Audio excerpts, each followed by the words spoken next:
are not enough. Actions and votes will determine a positive future.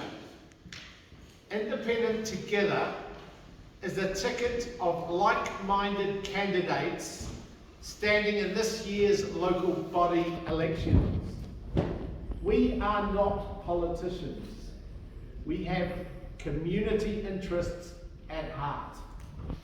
We stand for affordable rates, responsible spending, safer streets, no party politics.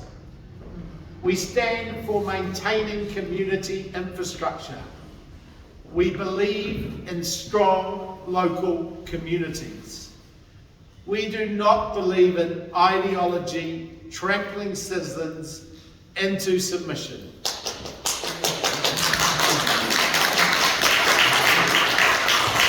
We do not believe in virtue signalling costing millions. We are real people advocating rational change. Our central pillar and headline grabber is zero rates increase. This past week and a half, zero rates increase came under vigorous scrutiny as the establishment tried to protect its cash grab, its grift bill. Honest Ray Chung and Better Wellington held firm. Wellington held its breath, and vision for Wellington allowed the economic imperative to rise and spread from its summit. Zero rates increase is alive and kicking, and will not be boxed up by self-serving bureaucrats, compliant media, and party political machines. So thank you to Louise Tong, Paul Ridley-Smith, and Julie Moore, and to Vision for Wellington for allowing the truth to be told. Zero rates increase is not only possible, it is the future of our city.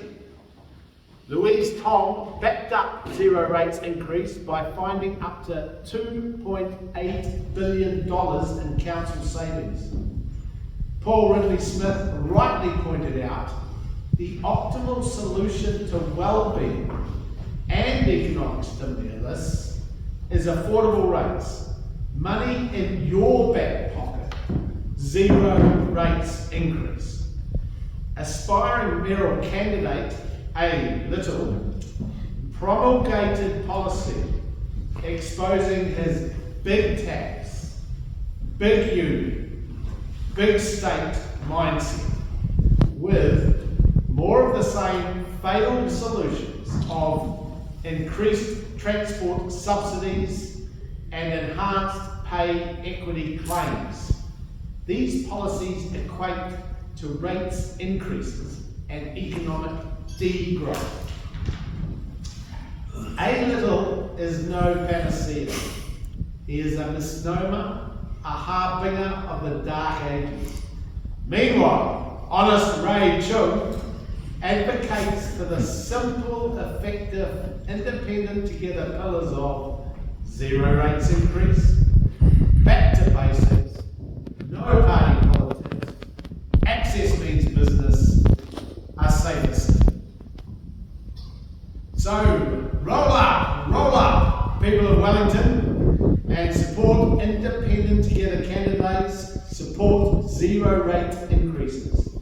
Let me introduce to you the real deal, Honest Ray Chung.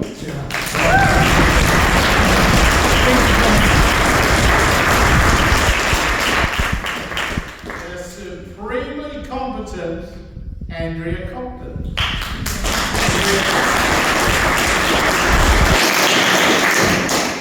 Our very own Southern Belle, Paula Mueller.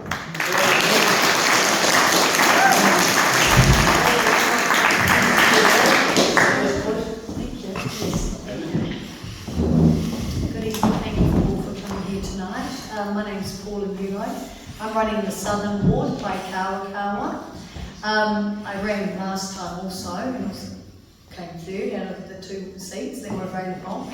So I stand for, I was born and raised in Island Bay, born and bred, local person, passionate about Wellington. I've been involved in a number of events over there for Wellington. I was involved in the Absolute Positively Wellington campaign a number of years ago, featuring the logo with Fran Wild, and just generally a concerned Wellingtonian. Passionate about what happens here moving forward, hence the reason why I decided to stand for the council, bringing in an independent voice. I've ran Hotel Raphael, a business, for a number of years, 15 years, and also run property management, now currently in real estate, where I deal with, listen to people's requirements every day and about what is important to them when they're finding a property, and also negotiating the best deal for both the vendors and the requirements of the people. So basically I'm just here to represent you, the constituents, and I firmly believe party politics should have place in local body elections, and I believe that also we should all have we should all have our say. So my vote would be, your voice through me would be the vote for council. So that's really that's one of the biggest things I've got a contention with in the council, and getting the spending under control, fiscal accountability, common sense. I'm from an Italian background. My parents are Italian, born and bred also in Island Bay, and we were brought up with the principles of values, honesty, integrity, hard-working ethics, determination, and that, along with my real estate skills of negotiation, I think I can bring a lot to the council table. So thank you all for coming tonight.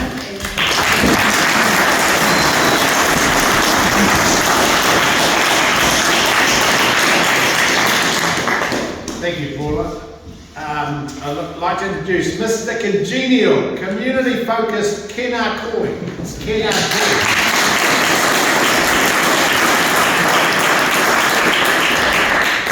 The industrious, insistent, and integral Lily Brown. Lily Brown.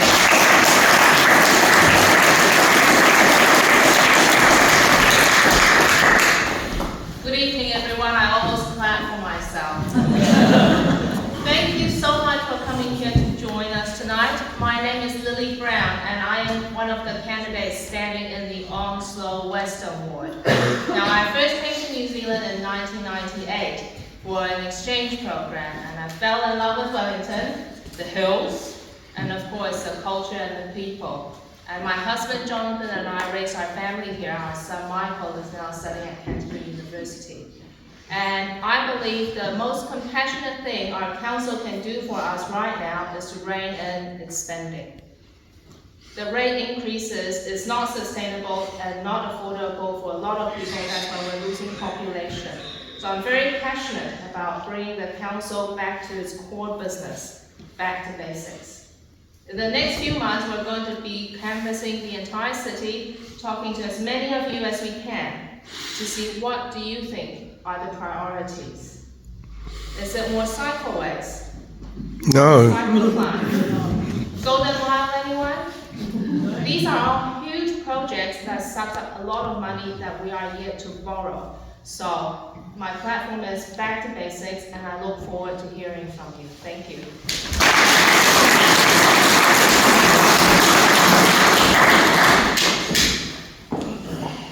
Intrepid techie entrepreneur, Dan Millwood.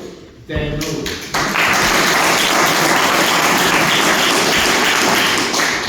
Hey everyone, thanks for coming tonight. I'm Dan Millwood. I'm a dad. I'm a husband, and I'm a proud businessman. I've been running companies in Wellington for over 25 years. Most recently, technology that I developed has been used by young people, by millions of young people around the world to help improve their learning outcomes. Last year, I was able to license that technology to a university in Chicago, and that's freed me up to focus on something else that I also love, which is Wellington. So, I'm standing for the Lambton Ward in the next election, and obviously I'm part of the Independent Together team. Through my work, I've been quite lucky in that I've been able to do a lot of travel. I've been to some really interesting places around the world. And no matter where I've been, I've always looked forward to coming home to Wellington. But it just doesn't feel the same anymore. It doesn't feel safe at night in the city. People talk about not wanting to walk home alone. Access to the city's been compromised. People are choosing to spend their hard-earned money in other cities, like Lower Hutt and Porirua. And our elderly demographic are concerned that they're going to be forced to sell their properties because their pension can't keep up with the increase of rates. And I think these are all things that are worth fighting for. And as an example, this morning I met with about a dozen or so business owners in Courtney Place, and I heard their message loud and clear. They feel like Wellington City Council is prioritising a small percentage of people demonstrating antisocial behaviour at night over them, their staff and their property. So much so that they may not be able to continue their businesses in the current environment for another year. I think this needs to change. Quick smart. So come October, be sure to vote for Independent Together because we're the team to do it.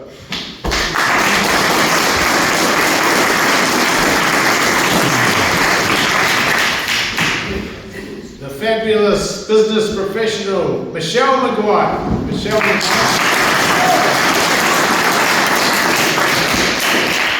The ultimate tradie, Guy Nuns. Guy Nuns. I won't use the microphone because generally I find people find that my voice is loud enough. My name's Guy Nuns. I'm standing in the Western Onslow ward.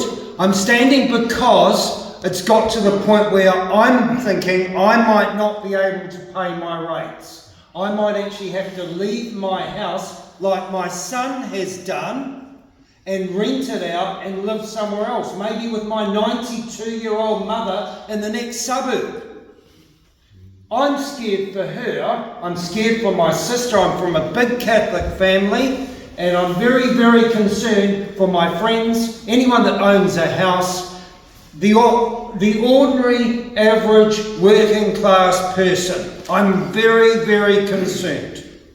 Now, I could speak more about myself, but I don't think I want to say too much more. I'm standing for this. I'm standing to get the rates to a level that we can pay them and feel comfortable paying them, and we're not finding the nearest rainbow and digging the long drop at the end of it and firing all our money into it. I don't want to do that, okay? I remember as a young boy going with my mother down Cuba Street to the lovely Matterhorn restaurant. Who remembers that one?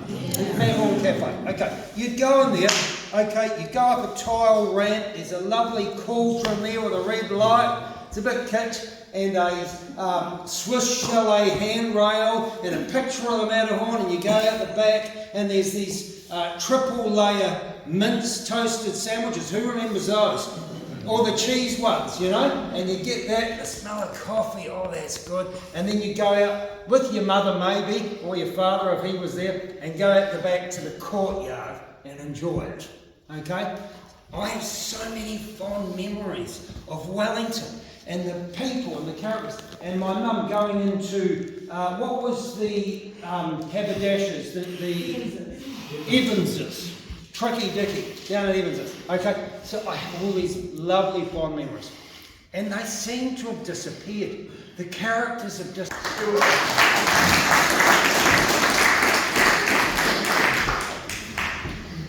Thanks for that, Boise. Good evening, everybody. Thank you for coming tonight. It's our second road show. It's a cold, dark winter's evening.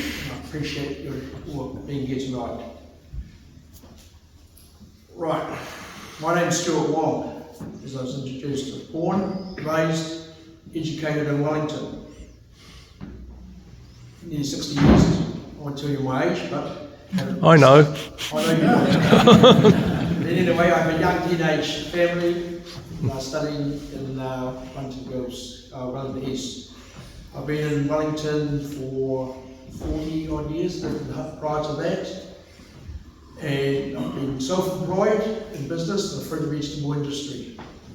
Now I'm involved with the EU-run company Moana New Zealand, who has a presence in Moore Wilson's in our seafood division. And right, I'm here as also a ratepayer, like most of you are, who own property, and we all worry about what's happening to our rates here. Wellington was a great city. Over the last 10 years or so, I think the city's lost its mojo. I want to return Wellington to the place that you wants to enjoy, to live, work, to play, and raise their children, own property, and it's not happening with this current council. My vision, along with our IT team, led by Ray Chum, want to see the city grow and return its vibrancy. Let's begin by getting the spending under control, attracting businesses back into the city, getting people back into the city, and restoring accessibility. Our pillars, as you've seen on walls, zero rates increase. We can't afford to have increases. Businesses can't afford them. You and I can't. We can't sustain it. When incomes aren't growing, things are pretty tough out there. So we want to have this opportunity to get onto council, shake things up, open up the books, and see where the money's going to. Spending out of control. So ideology projects, chucking out the door. Some are good, some are bad. Some are what's most necessary. Our infrastructure needs looking at. Safety on the streets. We walk through Portland Place. Banner Street, it's pretty disgusting. People are accosting you for money, sitting in front of doorways. You don't want to go into those shops. Business owners don't want them there. What's the council doing about them? Nothing. We propose to look at this, address it. Maybe central government can help, and that goes down to our social housing as well. It's not the council's problem, it's the country's problem. No party politics. We're just a group of ordinary people. We keep to our party politics ourselves. You can't run a city on party politics, it's a business. So, with all these pillars, we're out there with Ray, our team. So, let's think before you vote. We're independent together. Vote's a short while. I'm in the Lambton ward. Don't go wrong. Thank you very much.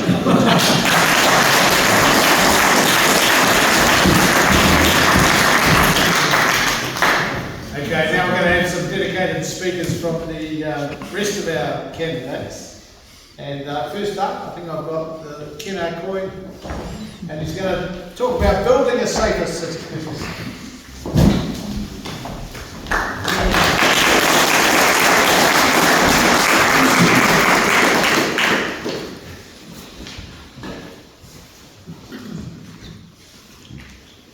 Well, talofa.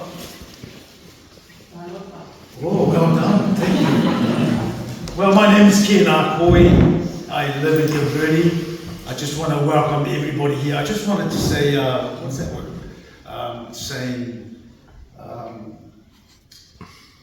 That Donald Trump does with the, let's make Wellington great again. And you're supposed to say, yeah, let's press that one. Let's make Wellington great again. Let's make Eastern Ward great again. Welcome to Hataitai. These are, I stand for Eastern Ward. Vote Ken number 1 and vote Michelle number 2. Because we are the two independent together candidates running here. And the rule is, and the STV rules for voting, is best if you vote just the people you know. So you vote Ken 1, vote 2, Michelle, and stop. Alright, so that's just a lesson there, but that's how you work. So welcome to the people of Hataitai. Good to see my friend and lawyer here, Rush.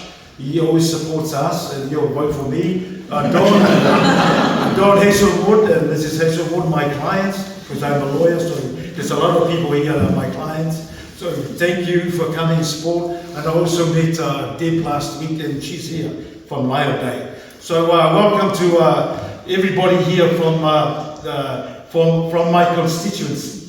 That's a big word. Anyway, I'll tell you about myself first, and then I'll talk about the safer city. So, born in Samoa, came here about 1984. I'm still here. First job as a teacher, and I came here to finish my university. And my aim was to learn, to go teaching so I can learn how to speak properly.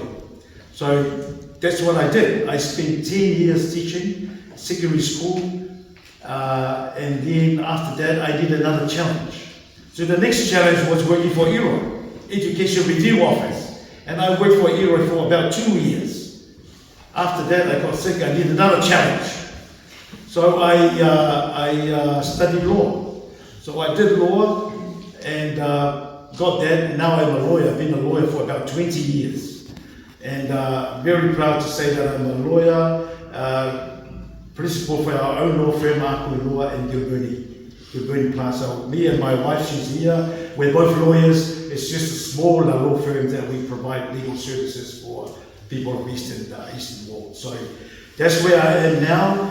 And my next challenge is I want to be a counsellor. So that's why I'm here. I want to be a counsellor. What do I bring to the council? So through teaching, lawyering, and also my community involvement and sports, bring a lot of experiences that I can bring to the council. There's a saying that if you're not around the table, you're on the menu. So we want to be on the table, otherwise it would be on the table or on the menu. So please vote for us. We'll go in there and represent your voice in council. So that's all I want to say about myself. I don't want to go more about that, but that's who I am. I'm currently also a vice president for the famous rugby club here in the Eastern Ward, Barris and Pats, Sorry Oris and Poneke. But yeah, so all those involvements in the community, I bring that experience to the table. So my governance skills, the council needs a lot of governance, good governance, and also strong leadership. So I bring that to the council table. We all know the problem with the council. We just need common sense. We just need to sit down around the table, talk about things, the budget, like we do at home, discuss what needs to be done and what's not needs to be done. So we heard, I was very proud that I went to that's been mentioned before, the Wellington Vision for Wellington, and that the speech that were made by those people, they found that 2.8 billion can be saved. So it can be done.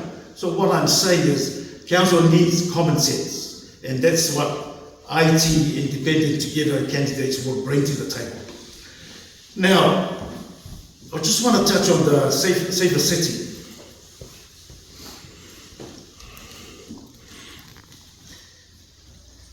Well, I just want to read out what is in front of my my pamphlet here. Everyone wants to live in a community where they feel safe walking down the street day and night. Is that a fair comment? All right, I'll make a comment for the CBD. CBD is, I don't want to go there at night. There's a lot of people sleeping on the verandas and outside the shops. There's a lot of people not using the public toilets, they're urinating outside the shops.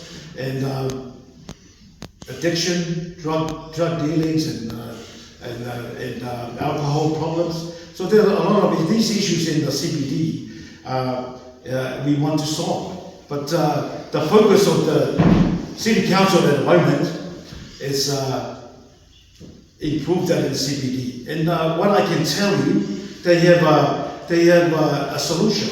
So this is what I found out.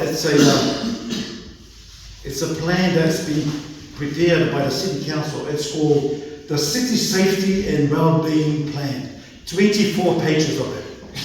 Now this plan came in March this year, and I found out that the research was done in 2019, but the new council went in 2022.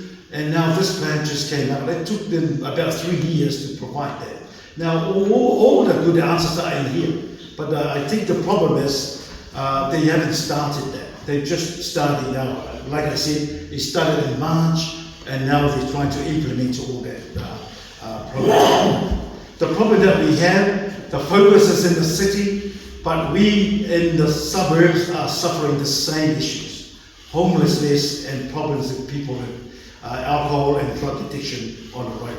Now I live in Gabuni, and I work in the Gabuni Plaza, and there's a lot of problems there with people sleeping outside. Standing outside the ANZ bank machine, asking for money, intimidating people. So those are examples that these are the things that are really happening in the suburbs, not only in the CBD. But at least what I'm saying, the City Council has come up, after 3 years they've come up with a plan, but they're just implementing that now. So hopefully, when we go into the council, we'll make sure that there are reports to make sure they work. So that's all I want to say. Vote 1 for Ken, vote 1 for 2 for Michelle, and we'll sit in council table, not on the menu. Thank you very much for listening.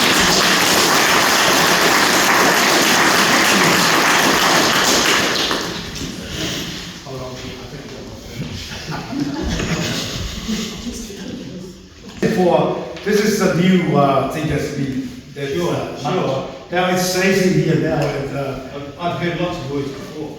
Well, that's right. But they haven't, because they're just starting to do it. And if they say regulation and enforcement, we apply bylaws and enforcement measures such as public space, regulations, complaints, monitoring and maintain order, and support community safety. So it's in here in their new to support that.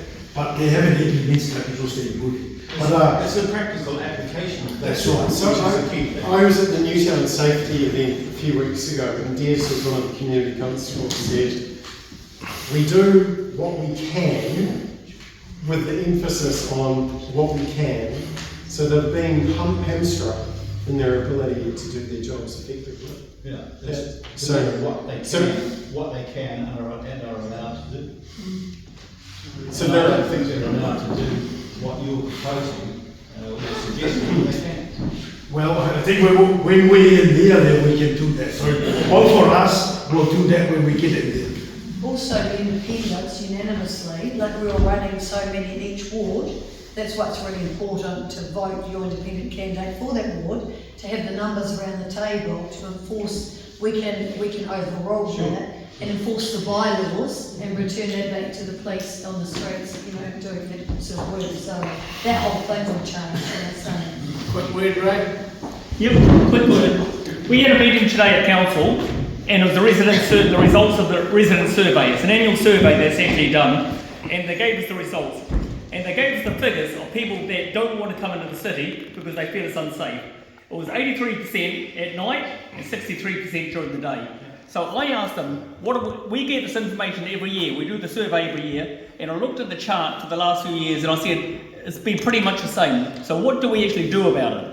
And so it says, we think about this, so when we have the business groups together, we take this into consideration. I said, but we're not doing anything about these surveys. Aren't you unhappy with these numbers? So what do you want to do? We have to come out with an action point. So I asked the council officers to come up with action points on what we're going to do to solve this. We can't go on not ignoring this information that the residents keep giving us. So we will do something about it. And just what they said is that 2 councils ago, the council decided to instruct the police not to take any action on these bylaws, not to action them. But if we get elected this year, on the 12th of October, we will do something about it. Thank you.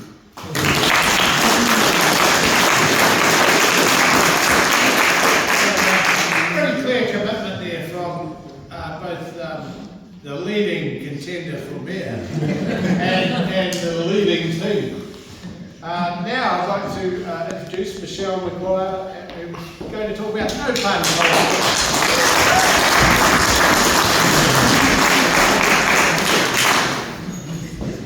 Hello, might take about 10 minutes, so apologies if it goes on a bit. Okay, so thank you very much for joining us today. I'm Michelle McGuire, and I'm running in the Eastern Ward. Born and bred on the eastern side of Wellington, I'm actually the third of 4 generations of my family to have resided here. I have 3 children who are aged 16, 19 and 22.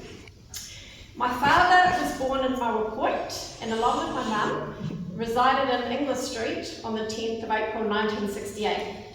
So for those that most of you should know, you know that date. I was born in Melrose, I grew up in Seatoon, and I have lived in Miramar and Beacon Hill since. I have a business background, so working in the residential construction industry for over 20 years, and I'm based out of the eastern suburbs as well. I have also worked in the distribution industry for over 10 years. I have formed and run 2 successful businesses, one of which in its prime had over 200 delivery contractors. Covering 46,000 residential properties from Seatoon to Churton Park. I was managing the distribution of the Cook Strait News and also the Independent Herald newspaper, and at the moment I actually still work in distribution for a large Wellington real estate company. I am part of Generation X, so Gen X traits include determination, integrity, work ethic and common sense. I am passionate about our city and I was taught to stand up for my beliefs. So I want to get real traction on fixing our blimmin' pipes, not just 647 metres of them. Speaking of common sense and pipes, 2 words, Thorndon Quay. When you have a construction business and you're a customer of Ramsett, you shake your head when the only available park is a bus stop. Not a particularly busy day or a time of day, just a reflection of what Thorndon Quay has become. A stop into a supplier turns into a gamble around parking spaces. As for the pipes, logic says you don't build the house before you install the pipes. Apparently logic is lost on some. Now when people advocate for cycleways, they mention what works in places like Copenhagen and Amsterdam. Now, I've never been to either of those places, but a quick Google search reveals that there are similarities for Wellington and Copenhagen too. High taxes, expensive housing, and a high cost of living. Copenhagen is a city known for its safety. We were safe a city once too. As for Amsterdam, I'm sure it's lovely, but it's also known as a city of sin. Not so sure it's appropriate to compare ourselves to that. We need to stop comparing ourselves to others and get back to being what Wellington used to be known as, the coolest little capital of the world. Because let's face it, we've currently lost our way. If we don't find our way back, we'll be known as the most expensive capital in the world. So I've lived here all my life, and I believe that absolutely counts for something. I remember Fort Dorset when it was an operational army camp with guards on the gate and memorable Anzac Day commemorations. I remember the day Peter Jackson was driving Chitty Chitty Bang Bang down Iris Street in Miramar like it was absolutely nothing unusual. And when Manners Mall in Courtney Place was safe and popular on Friday and Saturday nights, and it was $15 drink where you want at some of the nightclubs in the 90s. I remember when the City to Sea Bridge was being built in 93, the library upgraded in 91, and Te Papa being built in 92. I also remember the Community Aquatic Centre opening. I was 12. The 90s were definitely the good old days, and obviously we can't go back. My point is, in the 90s we had some fiscal common sense. Te Papa is a national treasure and tourist attraction. The Aquatic Centre serves a purpose, and the library was truly fantastic, but that's another story. Now we have Takina. It opened in June 2023 and is currently costing $1 million a month in losses to the Wellington ratepayers. Maybe that wasn't such a bright idea. When Wellington ratepayers feeling financially crippled out of their homes, it's time we get back to basics and prioritise the needs over nice to haves. And once again, gain some common sense around the council table. After all, we clearly had some at some point. Ladies and gentlemen, I want to comment briefly this evening on one of our key pillars. That is the principle that party politics doesn't belong in the council around the council table. It is a policy that is getting considerable support around the city. Voters understand emotionally that this is the correct way forward. If you listen to our team of candidates, it is obvious that we are not career politicians.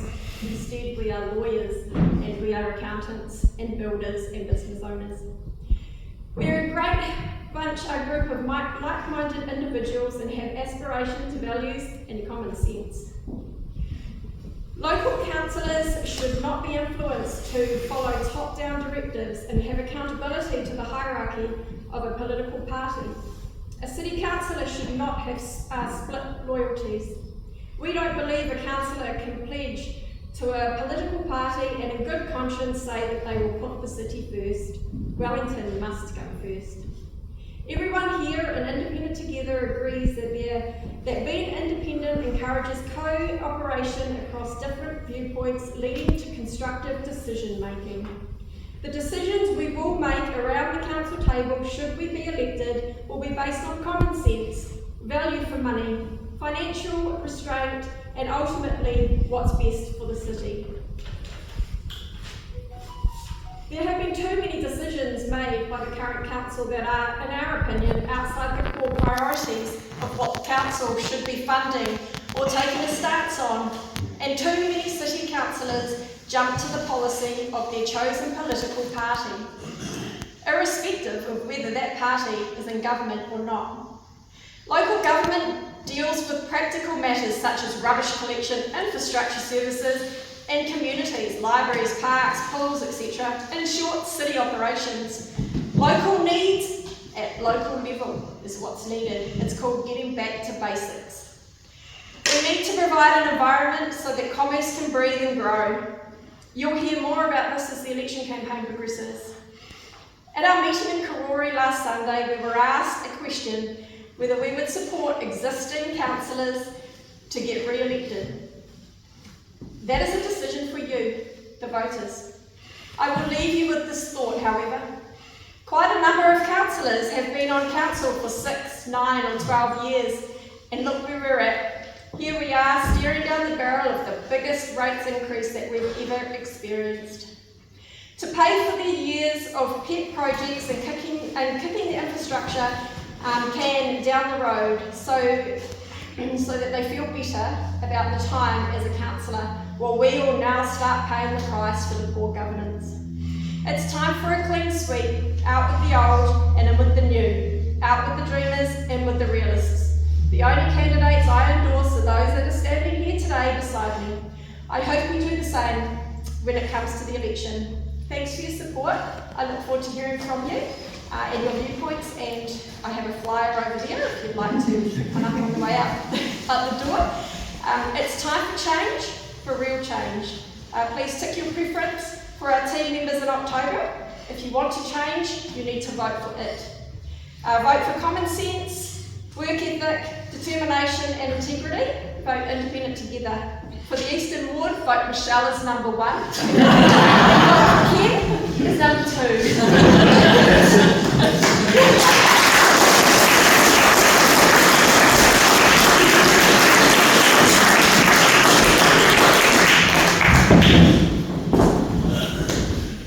And now we're going to add some real meat to the bones and really get inside our zero rates increase with the incomparable Andrea Compton.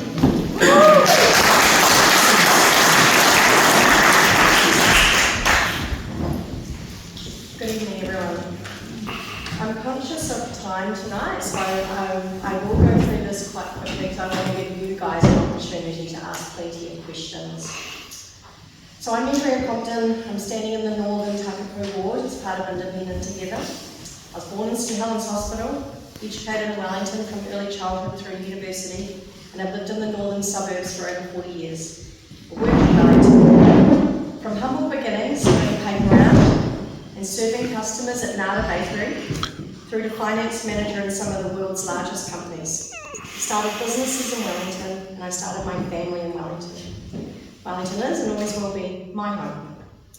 I'm a mum, a social netballer, from up at Hataitai, it was freezing up there as a kid, a baker, a homeowner, and a chartered accountant with 20 plus years supporting infrastructure projects overseas and in New Zealand, including Transmission Gully, which I'm very proud of.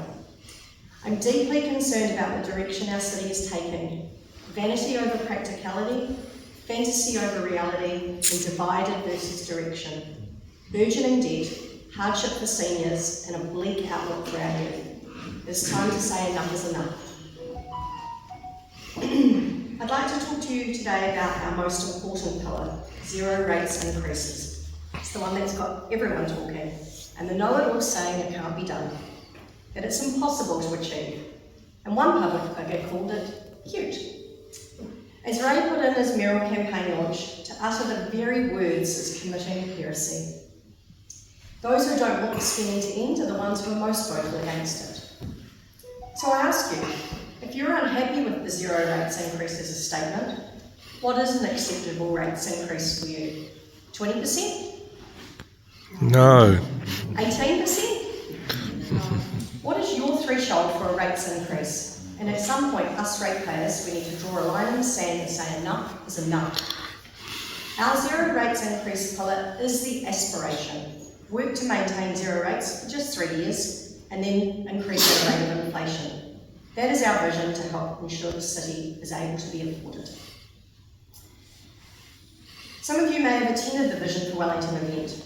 Louise Tong illustrated very simply, without even looking too hard. She found $2.8 billion. That's not chicken feed, and that's only a start. Our team is the only ones standing that have drawn a line in the sand for the ratepayer, for you. Those people who work hard, pay their mortgage, raise a family, all while seeing their disposable income go through the floor. Our message is a core difference to others. We're not tax and spend your money. We want commerce to thrive in Wellington. We want them to do the heavy lifting, not the ratepayer. It is time the council stopped asking you to give more. We know how we got here. Successive administrations have kicked the can down the road rather than make hard decisions. It's time for a wake-up call. This current council has put the ideological spending on steroids, and we are the financial brake. I wouldn't call that cute. I'd call it reality and hope. I'd like to take you through some of our ideas that we've got on zero rates. But first, I can't quite see the graph. The graph. Oh, yeah. So in here is where our debt is heading. As you can see, it's risen from about 500 million, not even that long ago. We're heading up to about 2.1 billion in debt. Now, one thing I can't tell about this debt is it good debt or bad debt? What have they actually spent that money on? Not quite sure. Next one, please. And this is your rates bill, where it's going to go. The average rate bill is about $5,800 at the moment. It's heading towards $11,000 in 10 years. There's got to be a better way. Yeah. Yep. So these are our pillars, as you're aware, and we believe the role of the council is to govern and represent the community. We need to give strong parameters for our council and monitor them, set a strong direction for them to operate within, and all our pillars are interlinked, and they seek to reverse the spiral that we're in. 100 million. This is the target we've challenged ourselves to find. Approximately 800 million is brought in rates every year. We will save about $100 million worth of costs. It will require the majority of savings to be found in operating costs, the cost it takes to operate the city with all the stuff we already have, and a small contribution contributed through savings on capital items, so the shiny new things, albeit stopping those capital items also reduces that burgeoning debt. So, we get a lot of questions about what will cut, what services will be cut. Louise Tong, Vision for Wellington, found 2.8 billion of saving, and those savings encompassed a large number of items. It's amazing that members of the public are providing some ideas, but there's a difference. Members of the public can have ideas, but ultimately irresponsible for council candidates to promise such specifics when we would only represent one vote around the table. In addition to that, I'd like to see some meaningful and transparent consultation, not simply paying lip service to that process. So the question is not what we will save, but how we will save it. So we have a 5-point governance plan on how we're going to make savings and essentially how those decisions will be made. The first thing we will do is we're going to remodel growth predictions. So currently rates are forecasted to be double-digit increases for the next few years, and then they taper off to around a modest 4 to 6%. That averages out about 8% per year over the next 10 years. Initially, this council had projected a growth in this city of around 80,000, then reduced it to 50,000, before quietly reducing it again to 30,000 by 2034. We are planning, building and paying for a city with a 15% growth in 10 years. At the last census, Wellington was the only urban centre with declining growth. The only other place in New Zealand with a decline in growth was the Chatham Islands. So these projected rate increases are after the modelled growth of 30,000 to share the burden with. Who is coming? What is attracting people and businesses to our city? Make no bones about it, a change in council will be needed to pull us out of the downward spiral and survive. Only then will we see a revival of our city. Growth modelling needs to be independently remodelled and factored into predictions. Let's understand exactly what we're in for based on reality, not setting up future ratepayers to carry the burden. If these 30,000 people do not come, what does that mean for you? Future decisions need to be realigned on new growth predictions. The second governance strategy is to uncover the true picture. Once we've remodelled the growth predictions, we need to understand the exact assumptions that our rates are based on. They're hidden, they're in documents, the terminology is unclear. There are hundreds of documents with hundreds of pages, pictures, words, spreadsheets. It's a jungle of information out there. A line-by-line audit to understand exactly where our money is going, to understand and ascertain criticality for you. Make it clear and transparent the exact state of affairs and the precursors to decisions. For example on that, are we accelerating depreciation? I know it sounds really boring, very accountancy, but are we actually depreciating our assets over the full life of the assets? Or are we just saying that we're going to depreciate them over a period of 10 years? Therefore, this set of ratepayers has to pay, not the future ratepayers who the infrastructure is being built for. We need to understand what's actually happening there. The third governance structure that we will put in place is to define core services. So the central government has indicated that changes are coming to the Local Government Act to remove references to community wellbeing, social, economic, environmental and cultural, and get councils to stick to basics. The current programs of work need to be understood with regards to their alignment to the role of local government and ascertain the current effectiveness of those programs. Do these programs represent value for money versus the critical infrastructure needs? As a council, we will ask the CEO to compile a full list of all the services the council provides, and each service would then need to be researched to understand if it's currently being provided elsewhere, for example, central government or private enterprise, with the intention of removing duplicate services. We have spread ourselves too thin, and we're trying to be everything to everyone. The fourth governance strategy would be benchmarking. How do we know that we're getting we're paying more or less for the same services we receive. Are we getting value for money, and are we providing it in the most efficient manner? Council benchmarks utilisation rates and catchment areas, but a cost comparison by service does not appear to be a strategy. We'd instruct the CEO to begin researching Lifehouse councils to find out what other councils are doing around New Zealand and learn what they're doing to provide for their communities and at what cost. Learn from those findings and implement changes where the community agrees. Let's not reinvent the wheel, but be curious and learn. And the fifth strategy, once we've done all those other things, top-down budgeting.